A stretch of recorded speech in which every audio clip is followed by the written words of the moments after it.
Shalom, selamat pagi Bapak Ibu, Saudara-saudari. Semoga kita semua tetap sehat. Selamat berjumpa kembali melalui renungan pagi dari Bukit Sion Makale. Hari ini Rabu tanggal 16 April 2025. Firman Tuhan yang akan kita baca saat ini terdapat dalam Yesaya 53 ayat 10 sampai 12 sesuai bacaan gereja Toraja. Namun sebelum membacanya, mari kita berdoa. Ya Allah, terima kasih atas penyertaan-Mu kepada kami semua, sehingga kami boleh dibangunkan dengan tubuh yang kuat dan segar pagi ini.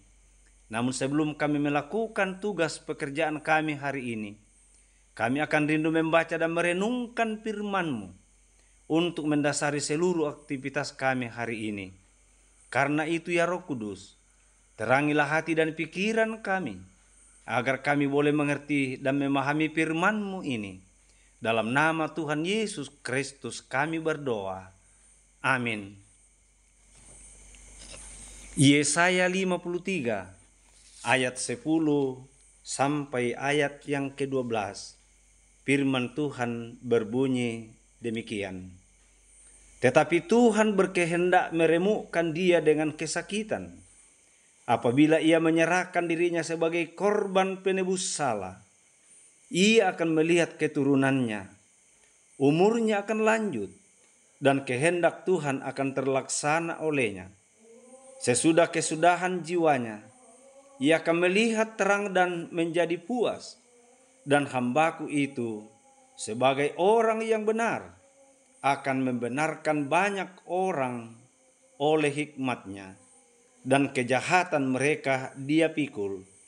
Sebab itu, aku akan membagikan kepadanya orang-orang benar sebagai rampasan, dan ia akan memperoleh orang-orang kuat sebagai jarahan, yaitu sebagai ganti, karena ia telah menyerahkan nyawanya ke dalam maut, dan karena ia terhitung di antara pemberontak-pemberontak, sekalipun ia menanggung dosa banyak orang, dan berdoa untuk pemberontak-pemberontak. Amin firman Tuhan. Dari keseluruhan ayat bacaan itu tadi, dari Yesaya pasal 53, ayat 10 sampai ayat yang ke-12, diberikan sebuah tema atau nats renungan berbunyi, demi penebusan, atau di dalam bahasa Toraja dikua an-nadila abak. Bapak, Ibu, Saudara-saudari yang sama dikasihi oleh Tuhan, kata penebusan dalam bahasa Ibrani adalah kapar, dan juga dalam bahasa Yunani adalah apoltrosius. Dalam perjanjian lama, penebusan berarti pembebasan dari perbudakan dengan membayar harga. Kata-kata dasar Ibrani yang sering digunakan untuk konsep penebusan adalah kapar, gaal, dan pada. Dalam teologi Kristen, penebusan berarti pembebasan umat Kristen dari dosa dan konsekuensinya. Penebusan dipandang sebagai suatu posisi penting dalam keselamatan. Dalam perjanjian baru, kata penebusan digunakan untuk mengacu pada pembebasan dari dosa maupun dari tempat pembuangan. Kata penebusan juga dapat diartikan sebagai pembebasan dari sesuatu yang jahat dengan pembayaran suatu harga. Jadi, kata penebusan juga dapat diartikan sebagai harga yang mahal yang dibayar oleh sang penebus untuk penebusan kita. Saudara-saudara yang dikasihi oleh Tuhan, jadi dosa telah merusak ke dalam seluruh kehidupan manusia, bahkan seluruh ciptaan. Penderitaan demi penderitaan akibat dosa yang amat sungguh mengerikan. Allah telah berulang kali bertindak untuk menyelamatkan manusia dan ciptaannya yang lain. Mulai dari pemanggilan Abraham untuk mengkhususkan suatu bangsa baginya. Perjanjian lama banyak mengkisahkan tentang kurban-kurban, termasuk kurban penebus salah. Nampaknya tak ada yang dapat menjadi tebusan sekali untuk selama-lamanya. Berarti dosa tak dapat ditolak, melainkan dosa terus-menerus bekerja dalam kehidupan manusia, bahkan semakin menjadi-jadi. Karena itu, Tuhan berbicara kepada dunia melalui anaknya yang tunggal untuk menjadi kurban penebus salah, sekali untuk selama-lamanya. Saudara-saudara yang sama dikasihi oleh Tuhan, derita yang tiada taranya harus ditanggung oleh Yesus. Itu bukan keinginannya, bahkan berdoa sekiranya cawan itu lalu daripadanya. Sepedunya atas kehendak Tuhan. Tuhan meremukkan dan membuat kesakitan.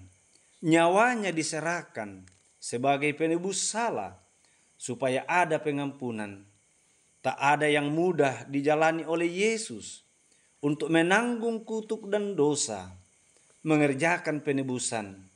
Itulah penderitaan hamba Allah sebagai penggenapan atas nubuat yang memberi penebusan, pembenaran, dan penyelamatan.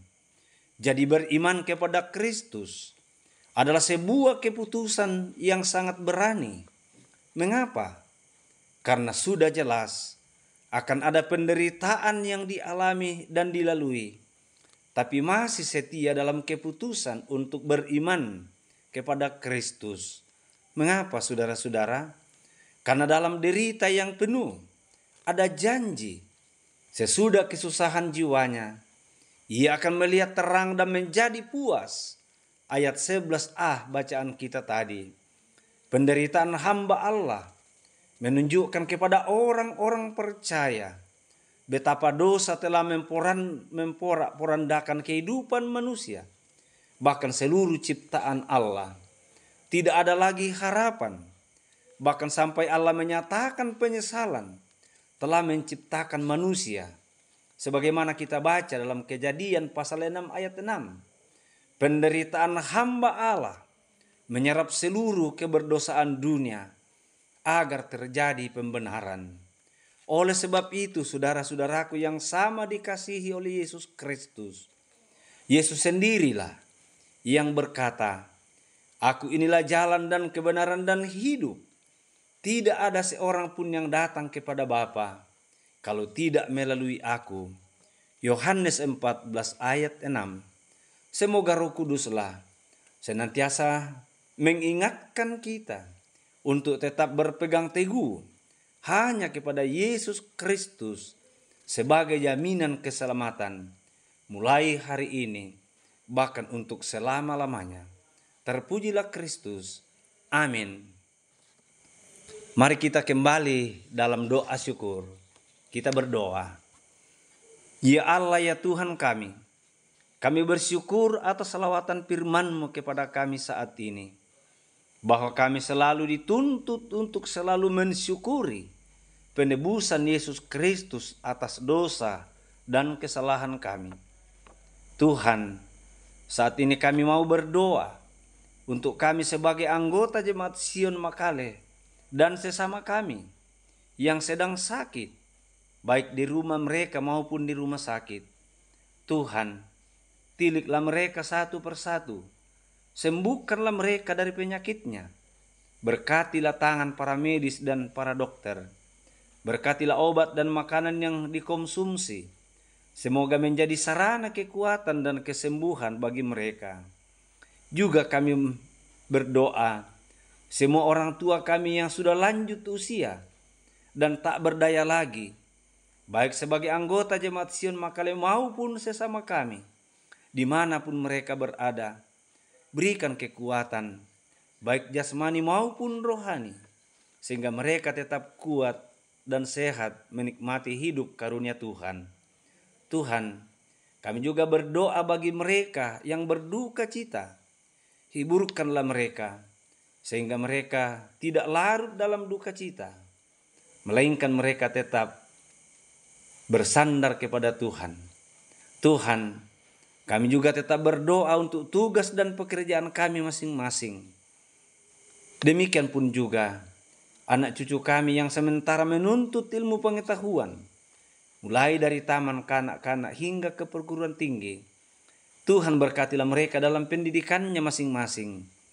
Begitu juga bagi anak-anak kami yang sementara mencari pekerjaan.